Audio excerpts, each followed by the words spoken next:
লয় বাৰ্থডেৰ পাছদিনাখনে আছিলে অভিপ্ৰীতিৰ first birthday. এই অভিপ্ৰীতি হৈছে আমাৰ মামাৰ সৰু নাতিনী। কালি লয় বাৰ্থডেৰ ভাগৰ যোৱাই নাই, আজি আকৌ বাৰ্থডে খাবলৈ পালোহিয়ে। বাৰ্থডে পাৰ্টিটো আছিলে আমাৰ অফিচাৰ্ছ ক্লাবত। গেষ্টবোৰ এতিয়া লাহে লাহে আহিবলৈ আৰম্ভ কৰিছে আৰু আমি ভাবিছোঁ এই সময়টোতে কেকটো কাটি দিয়া যাওক। আৰু কেকটো দেখিছেনে, পিংক কালাৰ। এনেও ছোৱালীবিলাকে পিংক কালাৰটো খুব ভাল পায় নহয়।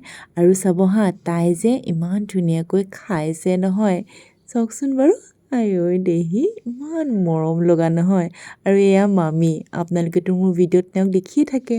বাৰ্থডেৰ খানা বহুত টেষ্টি আছিলে। আমি ধুনীয়াকৈ খালোঁ আৰু খাই বৈ বেছি দেৰি নকৰিলোঁ আৰু কাৰণ কালিৰ নিজৰ ঘৰতে বাৰ্থডে আছিলে, সেয়া ভাগৰ আছেই। আমি ওলাই আহোঁতে অভিপ্ৰীতিৰ নিচাকক লগ পালোঁ। তেওঁৰ লগত আচলতে মই একেলগে চাকৰি কৰিছিলোঁ। আজি বহুত দিনৰ মূৰত তেওঁক লগ পালোঁ আৰু আমি আহিছোঁ হা। অভিপ্ৰীতিক আপোনালোকে সকলো আশীৰ্বাদ কৰিব দেই।